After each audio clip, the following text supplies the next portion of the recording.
ஒரு ஊரில் ஒரு மன்னன் இருந்தான். கொடுங்கோல் மன்னன். நிறைய தொந்தரவு பண்ணிக்கிட்டு இருந்தான். அவன் ஒரு தடவை என்ன பண்ணான் தெரியுமா? ஒரு தப்பும் பண்ணாத ஒரு இளைஞனை பிடிச்சி ஜெயிலில் அடைச்சுட்டான். அந்த பையனோட சொந்தக்காரங்கள்லாம் ராஜா கிட்ட போனாங்க. அவன் ஒரு தவறும் பண்ணலை, அவனை விடுதலை பண்ணுங்க அப்படின்னு கெஞ்சி கேட்டுக்கிட்டாங்க. மன்னன் யோசனை பண்ணான். அந்த இளைஞனை கூப்பிட்டுக்கிட்டு வர சொன்னான். அவனை கொண்டாந்து ராஜா முன்னாடி நிறுத்தினாங்க. இதை பாருப்பா, உன்னை நான் விடுதலை பண்ணுவேன், ஆனால் ஒரு கண்டிஷன். அந்த நிபந்தனையை நீ நிறைவேற்றினா உனக்கு விடுதலை அப்படின்னா மன்னன். சரின்னு ஒத்துக்கிட்டான் பையன். மன்னன் கண்டிஷன் என்னங்கிறத சொன்னான். உங்ககிட்ட ஒரு செம்மறி ஆட்டை கொடுக்க போகிறேன். ஒரு மாதத்துக்கு அதுக்கு தேவையான தீனியையும் கொடுக்க போகிறேன். ஒரு மாதம் கழித்து அந்த ஆட்டை எடை போட்டு பார்ப்பேன். அந்த ஆட்டின் எடை கொஞ்சம் கூட கூடி இருக்கக்கூடாது. எடை கூடி இருந்தால் உனக்கு விடுதலை கிடையாது. என்ன சொல்கிற அப்படின்னா. பையனுக்கு ஒன்றும் புரியல, பயமாக போயிட்டுது. குழம்பிக்கிட்டே நின்றுக்கிட்டு இருக்கிறான். சரி, ஒரு நாள் டைம் தரேன், நல்லா யோசனை பண்ணி பார்த்துட்டு நாளைக்கு உன் முடிவை சொல்லு அப்படின்னா மன்னன். பையன் கவலையோடு வெளியில் வந்தான். அங்கே ஒரு பெரியவர் நின்றுக்கிட்டு இருந்தார். அவர்கிட்ட விஷயத்தை சொன்னான். அந்த பெரியவர் இந்த பையனுக்கு காதோட காதாக ஒரு வழியை சொல்லி கொடுத்தார். அதை கேட்டதும் பையன் மறுபடியும் மன்னன் முன்னாடி நின்னா, உங்கள் நிபந்தனையை ஏற்றுக்கிறேன்னு சொன்னான். மன்னன் ஒரு ஆட்டுக்குட்டியையும் அதுக்கு ஒரு மாதத்துக்கு தேவைப்படுற தீவனத்தையும் கொடுக்கும்படியாக உத்தரவு போட்டான். கொடுத்தாங்க. ஓடிட்டு போயிட்டான். ஒரு மாதம் தினமும் தவறாமல் அந்த தீவனத்தை ஆட்டுக்குட்டிக்கு போட்டுக்கிட்டு இருக்கிறான். ஒரு மாதம் கழித்து அந்த ஆட்டை அரண்மனைக்கு ஓட்டிகிட்டு போனான். மன்னன் அதை எடை போட்டு பார்க்குறான். எடை கூடவே இல்லை, அப்படியே தான் இருக்குது. உடனே போட்ட நிபந்தனைப்படி அந்த இளைஞனை விடுதலை பண்ணிவிட்டான். சரி, ஆட்டுக்கு எடை கூடாமல் இருக்கிறதுக்கு அந்த பெரியவர் சொல்லி கொடுத்த யோசனை என்ன அப்படின்னா, அது வேற ஒன்றும் இல்லை. அந்த ஆட்டுக்கு எதிரில் அது கண்ணில் படுற மாதிரி ஒரு ஓநாயை கட்டி போட சொன்னார். அவ்வளவுதான். ஆட்டுக்கு ஓநாய்ங்கிறது பிறவி பகை. ஓநாயை பார்த்தா ஆடு நடுங்க ஆரம்பிச்சிரும், அவ்வளவு பயம். தினமும் அந்த ஆடு பயந்துக்கிட்டே தீனி சாப்பிட்டுது, எடை கூடல. அதுதான் ரகசியம். இது சின்ன பிள்ளைங்களுக்கான ஒரு கதை. இதிலேருந்து தெரிஞ்சுக்க வேண்டிய உண்மை என்னன்னா, நாமெல்லாம் சாப்பிட்றப்ப மனசும் உடம்பும் அமைதியாக இருக்கணும். அப்போதான் அது உடம்புல விட்டும். அவசரத்துலையும் பயத்துலையும் சாப்பிட்டா அது சரியா ஜீரணம் ஆகாது. இன்னொரு ராஜா இருந்தார். அவரும் ஒரு இளைஞனை ஜெயிலில் அடைச்சி விட்டார். விடுதலை பண்ணணும்னா ஒரு கண்டிஷன்னார். என்னன்னு கேட்டான். ஒரு ஆட்டுக்குட்டியை அவன் முன்னாடி கொண்டாந்து நிறுத்துவேன், நீ அதுக்கிட்ட ஒரு கேள்வி கேட்கணும், அதுக்கு சரியான பதிலை சொல்லணும். அப்படி செஞ்சுட்டா உனக்கு விடுதலைன்னார். இளைஞன் யோசனை பண்ணி பார்த்தான். சரின்னு ஒத்துக்கிட்டான். அது பிரகாரமே ஆட்டுக்குட்டியை பதில் சொல்ல வச்சுட்டான். என்ன நடந்தது தெரியுமா? ஆட்டுக்குட்டியை கொண்டாந்து நிறுத்தினாங்க. இவன் மெதுவாக அதுக்கிட்ட போனான். அது காதுகிட்ட போய் ஏப்ரலுக்கு அடுத்த மாதம் என்ன மாதம்னு கேட்டான். அது உடனே மேன்னு கத்திச்சு. இவன் விடுதலை ஆயிட்டான். ஒரு ஊரில் ஒரு குரு இருந்தார், ஜென் குரு. அவரை தேடிட்டு ஒரு மன்னர் வந்தார். வந்தவர் ஜப்பான் மன்னர். தோட்டக்கலையை பற்றி தெரிஞ்சுட்டு போகிறதுக்காக அவர் வந்தார். எப்படி தோட்டம் அமைக்கிறது அப்படிங்கிறத பற்றி அந்த குரு விவரமாக சொல்லி கொடுத்தாரு. ஒரு நாள் 2 நாள் இல்லை, 3 வருஷம் கற்றுக் கொடுத்தார். அதுக்கப்புறம் சொன்னார், நான் கற்றுக் கொடுத்துட்டேன், இனிமேல் நீங்கள் போகலாம், போய் தோட்டம் அமைக்கலாம். அதுதான் உங்களுக்கு பரீட்சை. தோட்டம் அமைச்ச பிறகு சொல்லி அனுப்புங்க, நான் பார்க்குறேன். நீங்கள் இங்கே என்னவெல்லாம் கற்றுக்கிட்டீங்களோ அதையெல்லாம் அங்கே செயல்முறையில் செஞ்சு காட்டுங்க அப்படின்னு சொல்லி அனுப்பி வச்சார். மன்னர் போனார். அரண்மனைக்கு பக்கத்திலேயே ஒரு பெரிய தோட்டத்தை உண்டு பண்ணினார். அழகான மரங்களையும் செடிகளையும் உருவாக்கினார். கிட்டத்தட்ட 1000 தோட்டக்காரர்களை பயன்படுத்தி 3 வருஷங்கள் முயற்சி பண்ணி அந்த அழகான தோட்டத்தை உருவாக்கினார். குருகிட்ட இருந்து செய்தி வந்தது, நாளைக்கு தோட்டத்தை பார்க்குறேன் அப்படின்னு. மன்னர் உடனே சுறுசுறுப்பாயிட்டார். முதல் நாளே தோட்டத்தை சுத்தப்படுத்தினார். ராத்திரி பூரா யாரும் தூங்கலை. எல்லாருக்கும் தோட்டத்தை ஒழுங்குபடுத்துகிற வேலை. அது அந்தந்த இடத்துல ஒழுங்காக இருக்குதா அப்படின்னு சரி பார்த்தாங்க. ஒரு தவறும் இல்லாத வகையில் அதை ஒழுங்குபடுத்தினாங்க. மறுநாள் குரு வந்தார், தோட்டத்தை பார்த்தார். அவருக்கு கோபம் வந்துட்டுது. மன்னருக்கு ஆச்சரியம், எப்பவும் சிரிச்சுக்கிட்டே இருக்கிறவர் இப்போ எப்படி இருக்கிறாரே அப்படின்னு. மெதுவாக குருக்கிட்ட போய், எல்லாம் சரியாக தானே இருக்குது அப்படின்னார். எல்லாம் சரிதான், ஆனாலும் எங்கே அந்த பொன்னிற காற்று அப்படின்னார். உதிர்ந்த இலைகள், பொன் மஞ்சள் நிற இலைகள் காற்றில் அப்படி புரண்டு ஓடுவதை நான் பார்க்க முடியவில்லையே அப்படின்னாராம். அது இல்லாமல் இந்த தோட்டம் உயிரோட்டம் உள்ளதாக இருக்காது, இதில் பாடல் இல்லை, ஆடல் இல்லை, அதெல்லாம் இல்லாமல் இந்த தோட்டம் ரொம்பவும் செயற்கையாக தெரியுதுன்னாராம். மன்னர் இப்போதான் யோசனை பண்ணார். கீழே கிடந்த காஞ்சி போன இலைகள் மட்டும் இல்லை, மரத்தில் இருந்த காஞ்சி போன இலைகளையும் அப்புறப்படுத்தி சுத்தமாக வச்சிருக்கிறார். இறப்பும் வாழ்க்கையினுடைய ஒரு பகுதி தான். மரணம்ங்கிறது வாழ்க்கைக்கு எதிரானது அல்ல, அதை நிரப்பும் ஒரு பகுதி தான் அது. மரணம் இல்லையில் வாழ்க்கையே இல்லை அப்படிங்கிறது பெரியவங்க கருத்து. இப்ப அந்த தோட்டம் அழகா தான் இருக்குது, இருந்தாலும் அது ஒரு ஓவியம் மாதிரி உயிர் இல்லாமல் இருக்கு. குரு ஒரு வாளியை கையில எடுத்துக்கிட்டார், தோட்டத்தை விட்டு வெளியில போனார். ஏற்கனவே வீசி எறிந்த அந்த சருகுகளை எல்லாம் அள்ளி கொண்டுகிட்டு வந்தார். உள்ள எல்லா இடங்கள்லயும் அதை வீசினார். உடனே காத்து அந்த காய்ந்த சருகுகளையும் பழுத்த இலைகளையும் அசைக்க ஆரம்பிச்சுட்டுது. இப்போ அங்க சலசல சத்தம், சங்கீதம், இலைகளின் நடனம். ஓவியம் மாதிரி இருந்த அந்த தோட்டத்துக்கு இப்போ உயிர் வந்துட்டுது. இதுதான் அந்த பொன்னான காற்று அப்படின்னாராம் குரு. மன்னருக்கு புரிஞ்சுது. மிகப்பெரிய ஜென் கேள்வி ஒன்று உண்டு. உம்மான் அப்படிங்கிற ஒரு பெரிய குருவை பார்த்து துறவி ஒருத்தர் கேட்டாராம், இலைகள் எல்லாம் கீழே விழுந்து மரங்கள் மொட்டையாக இருக்கும் பொழுது என்ன நடக்கும்? இதுதான் கேள்வி. இதுக்கு உம்மான் சொன்ன பதில் பொன்னான காற்று, தி கோல்டன் விண்ட் அப்படின்னாராம். இதுக்கு என்ன விளக்கம்னா, உன்னுடைய எண்ணங்கள் எல்லாம் உன்னுடைய மனசிலிருந்து கீழே விழுந்து உனது உள்ளுணர்வானது மொட்டையாக நிற்கும் நிலைதான் அது. உனது வேர்களின் அருகில் காற்று வீசுகிறது. எல்லா எண்ணங்களும் உன்னிலிருந்து வெகு தூரத்துக்கு புரண்டு கொண்டே சென்று விடுகிறது. நீ அவற்றை கடந்து விட்டால் நீ அவைகளுக்கெல்லாம் மேலெழுந்து கீழே பார்ப்பவனைப் போல நிற்க ஆரம்பித்து விடுவாய். அதுதான் தியானம் என்பது அப்படின்னு சொல்றாங்க. தியானம்ங்கிறது எண்ணத்துக்கு எதிரானதில்லை. தியானம்ங்கிறது எண்ணங்களை கடந்து செல்வதுதான். அதுக்கப்புறம் நாம பொன்னிற காற்றுல ஆட ஆரம்பிச்சிருவோம். இதுதான் பெரியவர்கள் சொல்றது. என்கிட்ட ஒருத்தர் தோட்டம் அமைக்கணும்னு யோசனை கேட்டு வந்தார். எல்லாம் சொல்லி கொடுத்தேன். செடிகள்லாம் செழிப்பா வளரணும்னா வேர் காயாம பார்த்துக்குங்க, தினமும் தண்ணி விடுங்க அப்படின்னு சொல்லி அனுப்பி வச்சேன். ஒரு மாசம் கழிச்சு ஒரு தோட்டத்தை பார்க்கறதுக்காக போனேன். போய் பார்த்தா எல்லா செடியும் வாடி கிடக்குது. என்னங்க இப்படி பண்ணிவிட்டீங்கன்னு. நீங்க சொன்னபடிதான் செஞ்சேன்னார். என்ன செஞ்சீங்கன்னு கேட்டேன். வேர் காயாம பார்த்துக்க சொன்னீங்க, தினமும் ஒரு தடவை எல்லா செடியையும் ஒவ்வொன்றா பிடுங்கி பார்த்து வேர் காயாம இருக்கா அப்படின்னு பார்த்துட்டு அதுக்கப்புறம் தண்ணி பாய்ச்சனே, அவ்வளவுதான் அப்படின்னார். ஒரு சின்ன பையன் வந்தான். அவனை பார்த்து ஒரு கேள்வி கேட்டோம். ஏன்ப்பா உங்க வீட்டில் அம்மா புத்திசாலியா அப்பா புத்திசாலியா அப்படின்னு. அவன் அலட்சியமா நம்மளை பார்த்து சிரிக்கிறான். என்ன சார் இது, இந்த காலத்தில் இது கூட தெரியாமல் இருக்கிறீங்களே அப்படிங்கிறான். ஒரு சின்ன பையன் நம்மளை பார்த்து இப்படி கேட்டு விட்டானே அப்படின்னு நினைக்கிறப்போ நமக்கு ஒரு மாதிரி ஆகிடும். அதுக்கப்புறம்தான் இந்த தாத்தா பாட்டிலாம் சொல்கிற ஒரு கதை ஞாபகத்துக்கு வந்தது. அது என்ன கதை தெரியுமா? ஒரு ஊரில் ஒரு அம்மாவும் பிள்ளையும் இருந்தாங்களாம். அந்த மகனுக்கு திடீர்னு தேசாந்திரம் போய் வரணும்னு ஆசை வந்துட்டுது. ஊராக போய் சுற்றி பார்க்கணுங்கிற ஆசை. அந்த அம்மாவுக்கு இது பிடிக்கல. மகனை பிரிஞ்சு இருக்கிறதுக்கு அவங்க மனசு இடம் கொடுக்கல. வேணாப்பான்னு சொல்லி பார்த்தாங்க, அவன் கேட்கல.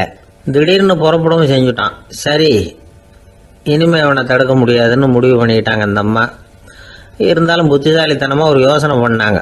மகனை கிட்டத்தில் கூப்பிட்டாங்க. அவங்ககிட்ட சொன்னாங்க, இதை பாருப்பா, நீ தேசாந்தரம் போகிறதுன்னு தீர்மானம் பண்ணிவிட்ட, அதை நான் தடுக்கலை, போயிட்டு வந்துடும். ஆனால் போகிறதுக்கு முன்னாடி எனக்கு ஒரு வாக்குறுதி கொடுத்துட்டு போ அப்படின்னாங்க. போகிறப்போ ராத்திரியாக இருந்தாலும் பகலாக இருந்தாலும் சரி, புளிய மரத்து நிழலில் தான் தங்கணும்.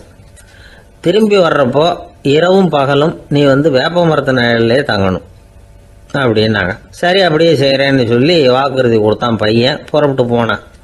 போகிற வழியில் புளிய மரத்து நிழல்லே தங்கினான், தூங்கினான். அப்படி போய்கிட்டே இருந்தான். 7வது நாள் அவன் உடம்பு சுகமில்லாமல் போயிட்டுது. ரொம்பவும் பலவீனமாயிட்டான். இனிமேல் நடக்க முடியாதுங்கிற நிலைமை வந்துட்டுது. யோசிச்சு பார்த்தான். சரி, இதுக்கு மேலே போக வேண்டாம் அப்படின்னு முடிவு பண்ணிட்டு திரும்பி வர ஆரம்பிச்சிட்டான். திரும்பி வர்றப்போ வழியில் வேப்ப மரத்து நிழல்லையே தங்கி வந்தான். நாளுக்கு நாள் உடம்பு சரியாக வந்துட்டுது. 7வது நாள் வீட்டுக்கு சேர்றான். உடம்பு பழையபடியே கலகலப்பாயிட்டுது. பூரண சுகம். தேசாந்திரம் போன பையன் திரும்பி வந்துட்டானே அப்படின்னு அந்த அம்மா ஆச்சரியப்படலை. ஏன்னா அவங்களுக்கு தெரியும் இப்படி ஆகும்னு. பையன் சீக்கிரமாக திரும்பி வரணுங்கிறதுக்காக தான் அவங்க அந்த யோசனையை சொன்னாங்க. என்ன விஷயங்கிறதையும் அவங்களே சொன்னாங்க. மகனே, புளிய மரத்து நிழல் உடம்புக்கு உஷ்ணத்தை கொடுக்கும், சீக்கம் உண்டாக்கும். அதனால் நீ தொடர்ந்து புளிய மரத்து நிழலில் தங்கினாவே நோய்க்கு ஆளாயிட்ட. அதனால் பயணத்தை முடிச்சுக்கிட்டு திரும்பி வரணுங்கிற முடிவுக்கு வந்துட்ட. திரும்பி வர்றப்போ நீ தங்கினது வேப்ப மரத்து நிழல். அது உடம்புக்கு குளிர்ச்சியை தரக்கூடியது, நோயை தீர்க்கக்கூடியது. அதனால் சுகமாக வீட்டுக்கு சேர்ந்துட்ட. உன்னோட தேசாந்திர பயணத்தை தடுக்கிறதுக்காக தான் இப்படி பண்ணினேன் அப்படின்னாங்களாம் அந்த அம்மா. பார்த்தீங்களா அம்மாவோட புத்திசாலித்தனத்தை? அப்பாவாக இருந்தால் இப்படியா பண்ணுவார்? ஒரு அப்பா வந்து பையன்கிட்ட 10 ரூபா கொடுத்து இதை எடுத்துக்கிட்டு அடுத்த ஊருக்கு போய் அங்கே இருக்கிற மாமா கிட்ட இதை கொடுத்துட்டு வாடா, வழியில் எங்கேயாவது மரத்தடியில் படுத்து தூங்கி விடாதே அப்படின்னு எச்சரிக்கை பண்ணி அனுப்புனாராம். பையனுக்கு எச்சரிக்கையாக வாழறது எப்படிங்கிறத கற்றுக் கொடுக்கறதுக்காக இப்படி பண்ணார். அவன் பணத்தை வாங்கிக்கிட்டு போனான். அப்பா சொன்னதை மறந்துட்டு ஒரு மரத்தடியில் படுத்து தூங்கிட்டான். அவனுக்கு தெரியாமல் அவன் பின்னாடியே போன அப்பா அவன் கையில் இருந்த அந்த 10 ரூபாயை நைஸாக எடுத்துகிட்டு வந்துட்டார். அவன் பையில் தானே வச்சுருந்தான், அது தெரியாமல் எடுத்துகிட்டு வந்துட்டார். அவன் தூங்கிக்கிட்டு இருக்கான். எடுத்துகிட்டு ஒரு மறுபடியும் வீட்டுக்கு வந்துட்டார். பையன் முழிச்சுக்கிட்டு பையை தடவி பார்க்குறான், பணத்தை காணும். அழுதுகிட்டே திரும்பி வந்தான். அப்பா கிட்ட விஷயத்த சொன்னான். அப்பா சிரிச்சுக்கிட்டே சொன்னார், அதுக்கு தான்ப்பா ஆரம்பத்திலேயே எச்சரிக்கை பண்ணினேன், இனிமேலாவது நீ ஜாக்கிரதையாக இருக்கணும் அப்படிங்கிறதுக்காக தான் இப்படி பண்ணினேன். அந்த பணம் எங்கேயும் போயிடல, நான் தான் அதை உனக்கு தெரியாமல் எடுத்து வச்சிருக்கிறேன், இதோ பாரு அப்படின்னு சொல்லிட்டு சைடு பாக்கெட்டில் கையை விட்டா அது ஓட்டையாக இருக்குது. அதை எவனோ ஏற்கனவே கத்திரிச்சு எடுத்துகிட்டு போட்டான். இப்போ அப்பா முகத்தில் அசடு வழிஞ்சு. ஒரு அரசனும் அமைச்சரும் ஒரு நாள் ரொம்ப சாவகாசமாக பேசிக்கிட்டு இருந்தாங்களாம். அரசன் அமைச்சரை பார்த்து ஒரு கேள்வி கேட்டிருக்கார். ஏங்க அமைச்சரே, ஆசை இல்லாத ஒரு மனுஷனால இருக்க முடியுமா அப்படின்னு. ஏன் முடியாது, துறவி அப்படிங்கிறவங்கெல்லாம் அப்படிப்பட்டவங்க தானே அப்படின்னாராம் அமைச்சர்.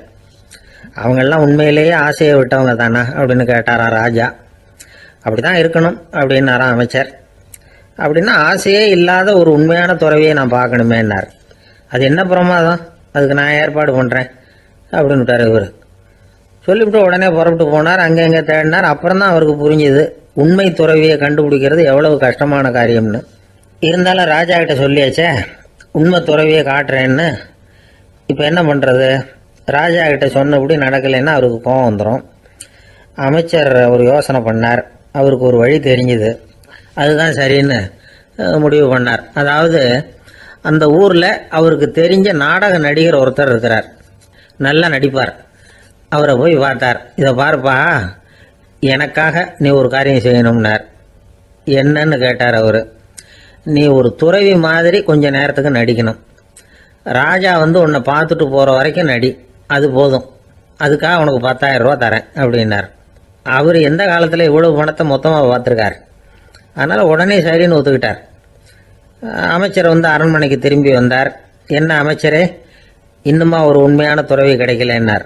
உண்மையான துறவி ஒருத்தரை இப்போ தான் கொஞ்ச நேரத்துக்கு முன்னாடி பார்த்து பேசிவிட்டு வர்றேன். அவர் நம்ம ஊருக்கு வெளியில் குளத்தங்கரையில் உள்ள ஒரு ஆலமரத்துக்கு அடியில் உட்காந்துருக்கிறார் அப்படின்னார் இவர்.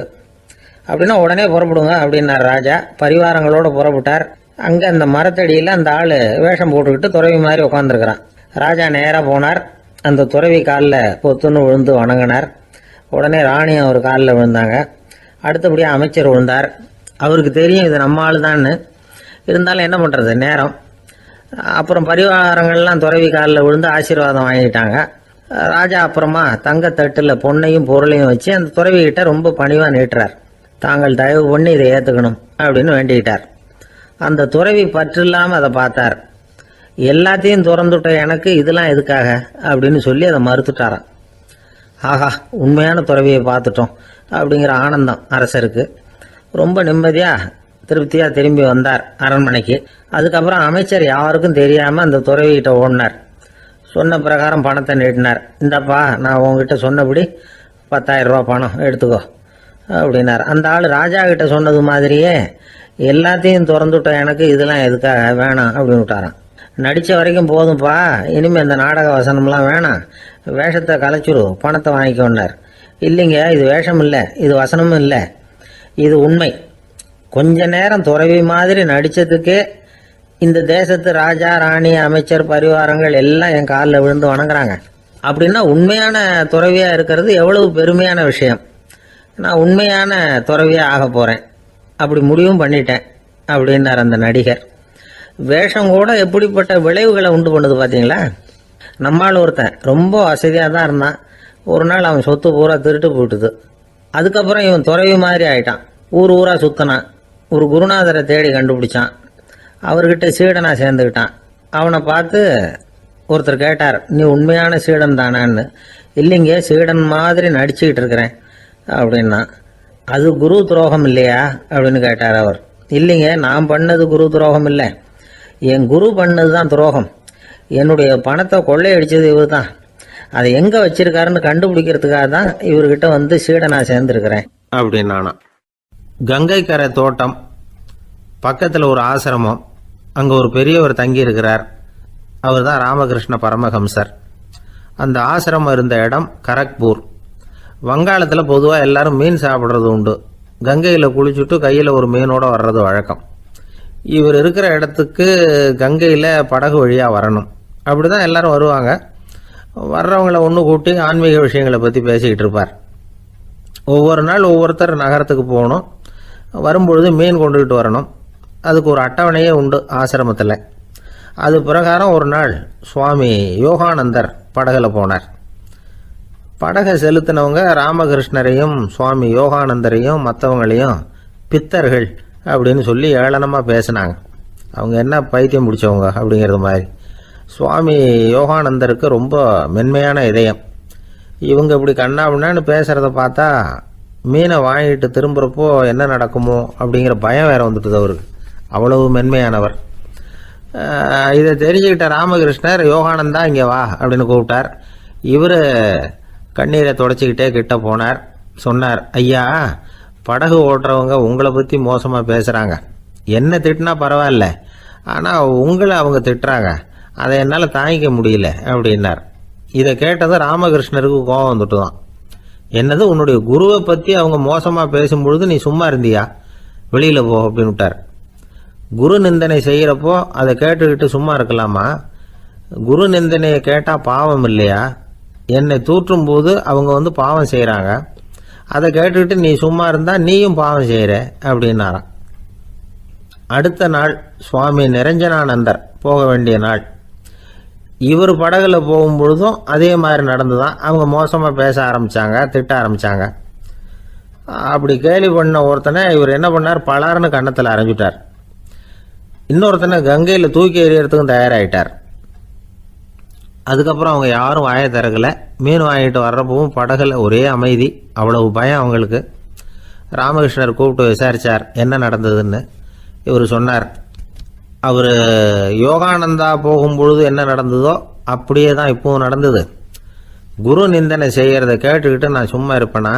ஒருத்தனை அப்படியே அரைஞ்சுட்டேன், இன்னொருத்தனை ஆற்றுல தூக்கி போட்டுருவேன்னு பயமுறுத்தினேன், அவ்வளவுதான் அப்படின்னாராம். இப்பவும் ராமகிருஷ்ணருக்கு கோபம் வந்துட்டு தான். என்ன இது, அணியறது காஷாயம், இருக்கிறது ஆசிரமம், உனக்கு இவ்வளவு கோபம் வந்ததுன்னா அப்புறம் என்னத்துக்கு ஆசிரமத்தில் இருக்கணும்? பிரம்மச்சாரி எப்பவும் அமைதியாக இருக்கணும் அப்படின்னு அறிவுரை சொன்னாராம் ராமகிருஷ்ணர்.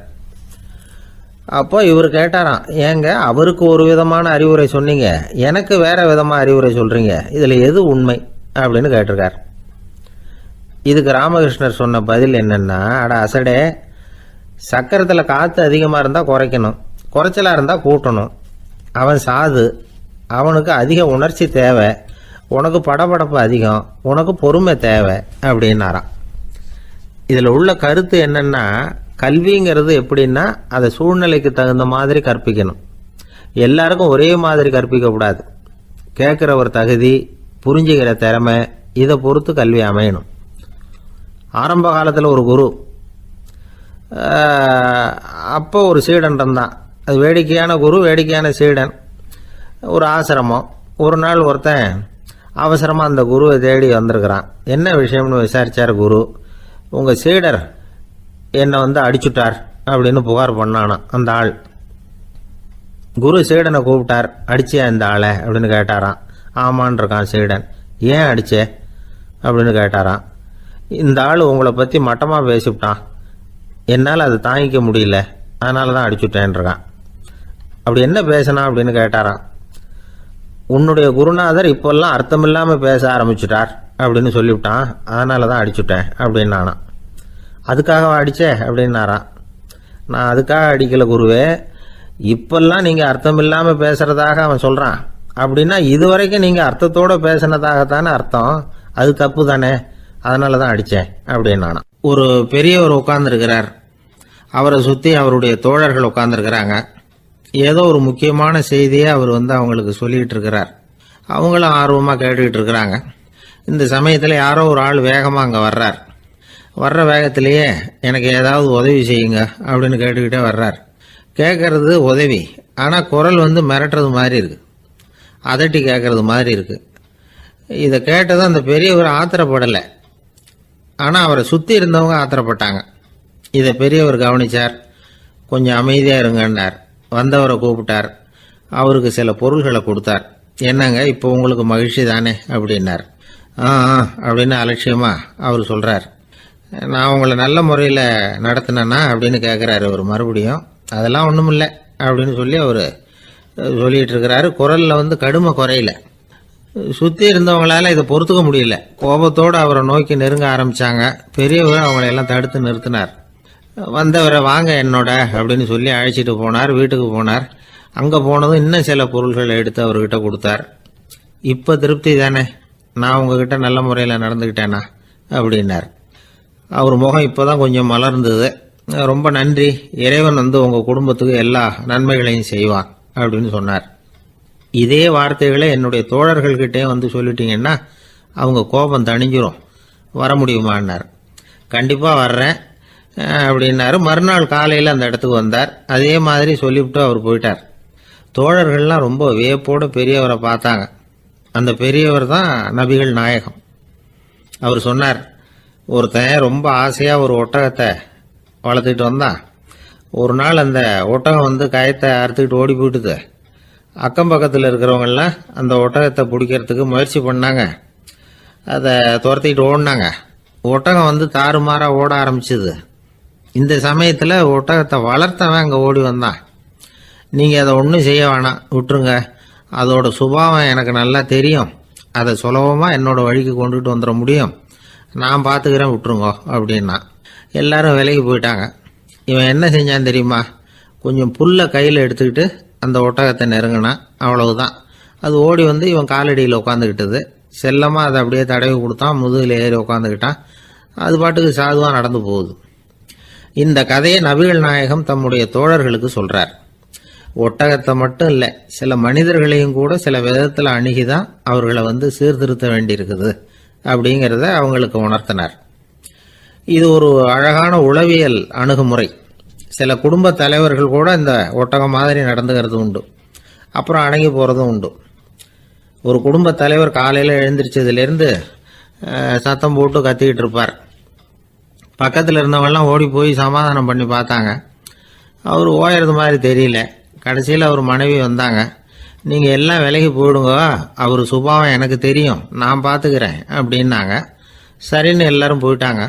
சாயந்தரமாக வந்து பார்க்குறாங்க, அவர் சத்தம் இல்லாமல் ஒரு மூலையில் உட்காந்துருக்கிறார். ரொம்ப சாதுவா. ஆச்சரியமாக இருந்தது. என்னம்மா பண்ணீங்கன்னு கேட்டாங்க. அது ஒன்றும் இல்லைங்க, ஒரு வேளை சாப்பாட்டை நிறுத்தினேன், பட்னி போட்டேன், அவ்வளவுதான் அப்படின்னாங்க அந்த அம்மா. ஒரு ஆள் இருந்தான், நிறைய பணம் சம்பாதிச்சான். ஆனால் செலவு பண்ண மனசு வரல, கருமி. அவன் என்ன பண்ணா, சேர்த்த பணம் பூராவையும் ஒரு மரத்தடியில் புதைச்சி வச்சுருந்தான். வாரத்துக்கு ஒரு தடவை அந்த மரத்தடிக்கு வருவான். புதைச்ச இடத்த ஆவலோடு பார்த்துக்கிட்டு இருப்பான். அதுக்கப்புறம் போயிடுவான். அவ்வளவுதான். ஒரு நாள் ஒரு திருடன் வந்தான். இவன் புதைச்சி வச்சுருந்ததெல்லாம் எடுத்துகிட்டு போட்டான். இது தெரிஞ்சு போச்சு. அந்த கருமி புலம்ப ஆரம்பிச்சிட்டான். இவன் புலம்பலை கேட்டதும் அக்கம் பக்கத்தில் இருந்தவங்கெல்லாம் ஓடி வந்தாங்க. என்ன விஷயம்னு விசாரித்தாங்க. இவன் சொன்னான். ஒரு பெரியவர் கேட்டார், ஏப்பா வாரம் வந்து இந்த இடத்த பார்க்கறதாக சொன்னியே, எப்போவாவது இதில் இருக்கிற பணத்தை எடுத்து செலவு பண்ணியிருக்கியா அப்படின்னு கேட்டார். நான் அப்பப்போ வந்து அதை பார்க்கறது தான் வழக்கம், அதை தொட்டதே இல்லைன்னு அவன். சரி அப்படின்னா இப்போவும் நீ அதே மாதிரி வாரம் ஒரு தடவை வந்து இந்த இடத்த பார்த்துட்டு போகலாமே அப்படின்னாராம் அந்த பெரியவர். அதுவும் சரிதானே, எவ்வளவு காலமானாலும் அவன் அந்த பணத்தை எடுத்து செலவு பண்ண போகிறதில்ல. அப்படி இருக்கிறப்ப உள்ளே பணம் இருந்தாலும் ஒன்று தான், இல்லாமல் போனாலும் ஒன்று தான். இதிலிருந்து என்ன புரியுதுன்னா, ஒருத்தர்கிட்ட இருக்கிற பணத்தை கொண்டு அவர் பணக்காரரா ஏழையா அப்படின்னு முடிவு செய்கிறது சரியில்லை. அந்த செல்வத்தை அனுபவிக்கிற திறன், பயன்படுத்துகிற திறன், அதை வச்சு தான் அவர் ஏழையா பணக்காரரா அப்படிங்கிறத நிர்ணயம் பண்ணணும். அதுதான் சரி. செலவு பண்ண தெரியாதவன் சேகரம் பண்ணிகிட்டே இருக்கிறதுனால என்ன பிரயோஜனம்? தலைமுடியே இல்லாதவன் தாராளமாக சீப்புகளை வாங்கி சேகரம் பண்ணுறது மாதிரி தானே இது. சில சமயம் செலவு பண்ண நாம் தயாராக இருந்தால் கூட அந்த செல்வம் நமக்கு பயன்படுறதில்ல. அரேபியாவில் ஒரு நகை வியாபாரி விலை உயர்ந்த முத்துக்களை எல்லாம் அவர் வச்சு வியாபாரம் பண்ணிகிட்டு இருந்தார். அவர் ஒரு சமயம் ஒரு பாலைவனம் வழியா போயிட்டு இருக்கிறார் ஒட்டகத்துல. அப்போ திடீர்னு கடுமையான புயல் வீச ஆரம்பிச்சுட்டுது. திசை தவறி இவர் எங்கேயோ வந்துட்டார். கூட வந்தவங்களையும் காணல, எங்க போனாங்களோ தெரியல. இவர் ரொம்ப பயந்து போய் அங்கேயும் எங்கேயுமா அலைஞ்சு திரியிறார். வழியே தெரியல. பசி கடுமையாயிட்டுது. ஒட்டகத்து முதுகுல ஒரு மூட்டை இருந்தது. அதை பிரிச்சு பார்த்தார். உள்ள ஏதாவது இருக்கான்னு தேடி பார்க்கறார். அது வரைக்கும் கண்ணில் தட்டுப்படாத அபூர்வமான ஒரு பை கண்ணில் பட்டுது. ஆஹா, அதில் ஏதாவது சாப்பிட்றதுக்கு இருக்கும் அப்படின்னு நினச்சி ஆவலாக அதை பிரித்து பார்க்குறார். அந்த பையில் விலை உயர்ந்த முத்துக்கள் நிறைய இருந்துதான். அப்போ தான் அவர் நினச்சாராம், விலை உயர்ந்த முத்துக்கள் கூட சாப்பிட்றதுக்கு உணவாக முடியாது அப்படிங்கிறத புரிஞ்சுக்கிட்டாராம். எந்த நேரத்தில் எது நமக்கு தேவையோ அது நமக்கு தாராளமாக கிடைக்கணும். அப்படி அது கிடைக்கிறதுக்கு நம்மக்கிட்ட இருக்கிற செல்வம் பயன்படணும். அது நமக்கும் பயன்படலாம், நம்ம மூலமாக அடுத்தவங்களுக்கும் பயன்படலாம். அதுதான் செல்வத்தின் பயன். ஒரு மரத்தடியில் ஒருத்தன் உட்காந்து அழுதுகிட்டு இருந்தான். அந்த பக்கமாக வந்த இன்னொருத்தன் ஏப்பா அழுதுகிட்டு இருக்கிறேன்னு கேட்டான். இந்த இடத்துல தான் பூமிக்கு அடியில் பணம் இருக்குது, புதைச்ச இடம் தெரியல, அதான் அழறேன் அப்படின்னா. நல்லா ஞாபகப்படுத்தி பாரு, எந்த இடத்துல புதைச்ச அப்படின்னு கேட்டான் இவன். அது எப்படி எனக்கு தெரியும், புதைச்சி வச்சிருக்கிறவன் நான் இல்லையே, எங்க எழுத்து வீட்டுக்காரன் அப்படின்னானா. பந்திக்கு முந்தர ஆசாமிகள் நம்மள பல பேர் உண்டு. அப்படி முந்தறதுக்கு கூட முயற்சி பண்றவங்க நிறைய பேர் இருக்கிறாங்க. இதுல என்ன ஒரு விஷயம்னா, பந்திக்கு முந்தறது கூட தப்பு இல்லை. ஆனா அப்படி ஒரு விருந்துல ஆளா போய் உட்காந்து சாப்பிட்டா கூட வெளியில வர்றப்ப என்ன பெரிய விருந்து வச்சுட்டான், சாம்பாரில் உப்பு இல்லை, ரசத்தில் காரம் இல்லை அப்படின்னு குறை சொல்லிகிட்டே வர்றது இருக்கு பாருங்க, அது சரியில்லை, நாகரிகமும் இல்லை. கல்யாண பத்திரிகையில் என்ன போட்டிருக்குது, என் பொண்ணுக்கும் இன்னார் பையனுக்கும் கல்யாணம், எல்லாரும் குடும்பத்தோடு வந்திருந்து மணமக்கள் வந்து ஆசீர்வதிக்கணும், இப்படி தானே போட்டிருக்கோம். குடும்பத்தோடு வந்து விருந்து சாப்பிட்டு சாப்பாடு எப்படி இருக்குன்னு அபிப்பிராயம் சொல்லிவிட்டு போங்க அப்படின்னா போட்டிருக்கு கல்யாண பத்திரிகையில். ஒருத்தர் வீட்டு விசேஷத்துக்கு போயிருக்கோம்னா எவ்வளவோ அசௌகரியங்கள் நமக்கு ஏற்படலாம். ஏராளமான கூட்டம் வந்திருக்கும். எல்லாரையும் அவங்க வந்து தனித்தனியாக கவனிச்சுக்கிட்டு இருக்க முடியாது. நாம தான் அனுசரித்து நடந்துக்கணும். நாமளாக போய் வாழ்த்த வேண்டியவங்களை வாழ்த்தி விட்டு வந்து சேரணும். அதை விட்டுட்டு பத்திரிக்கை கொடுத்தானேன்னு போனேன், கவனிப்பே சரியில்லை அப்படின்னு புலம்பிக்கிட்டு இருக்கக்கூடாது. ஒரு விருந்துக்கு போனால் அங்கே எப்படி நடந்துக்கணும் அப்படிங்கிறத பற்றி கூட அனுபவசாலிகள் சில விவரங்கள்லாம் சொல்லியிருக்கிறாங்க. இந்த காலத்தில் கல்யாணம், பிறந்த நாள், அது இதுன்னு நிறைய விருந்துகள் நடக்குது. அதெல்லாம் எதுக்காக?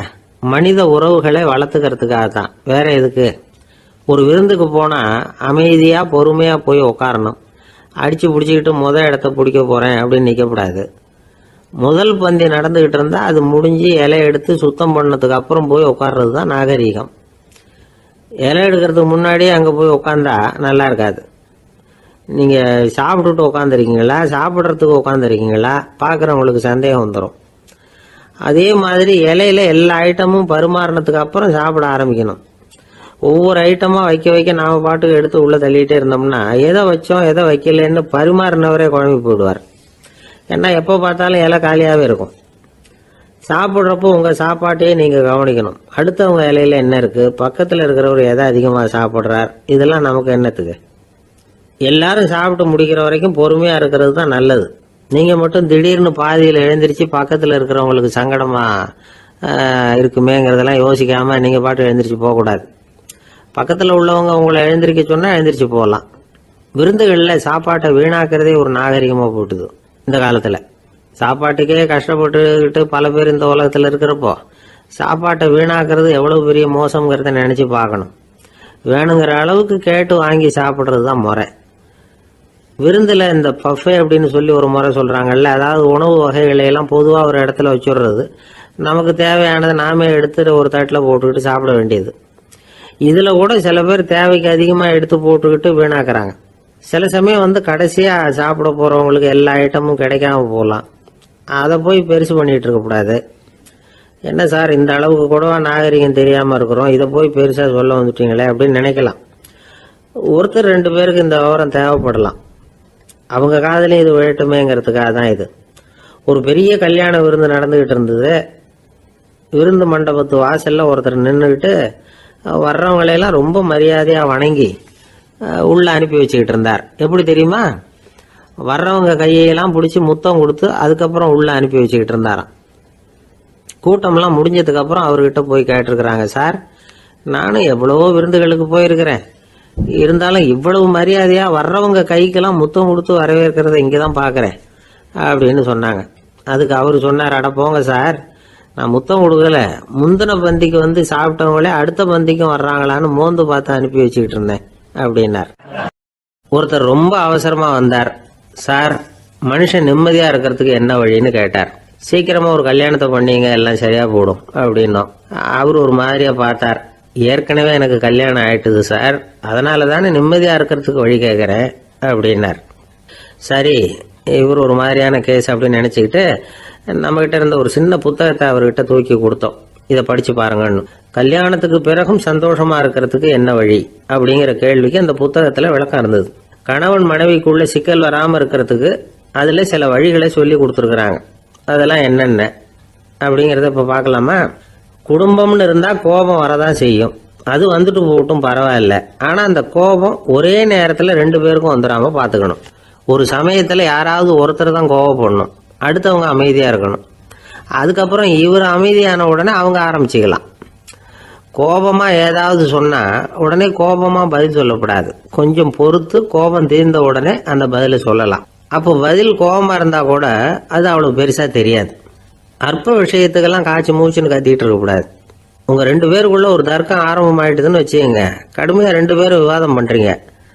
உங்களில் ஒருத்தர் இதுல ஜெயிக்கணும்னா அது நீங்களா இருக்க வேணாம், அடுத்தவங்க ஜெயிக்கிறதுக்கு நீங்க துணையா இருங்களேன். அப்படின்னா நீங்க கொஞ்சம் விட்டு கொடுக்கணும், அவ்வளவுதான். ஏதாவது குத்தம் சொல்லணுமா, செஞ்ச தப்ப சுட்டி காட்டணுமா, விமர்சனம் பண்ணணுமா, பண்ணுங்க, வேணான்னு சொல்லல. ஆனா சொன்னதை அப்படி சொல்றத வந்து கொஞ்சம் அன்பா இதமா சொல்லுங்க.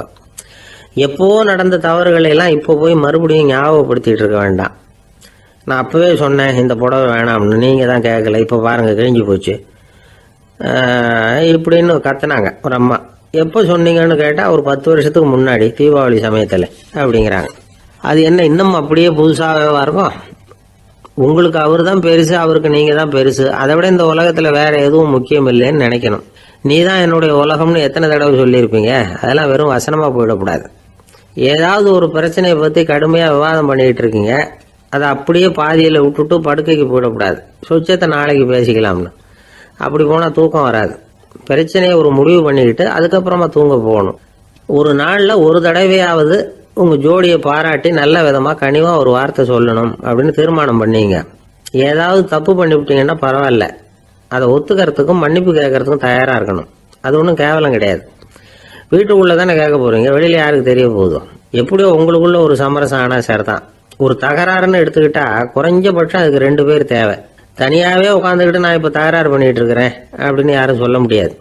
2 பேர் தகராறு பண்றாங்கன்னா பொதுவா அந்த 2 பேர்ல யாரு அதிகமா பேசுறாங்களோ அவங்க பேர்ல தான் தப்பு இருக்கும். அதை மனசுல வச்சுக்கணும்.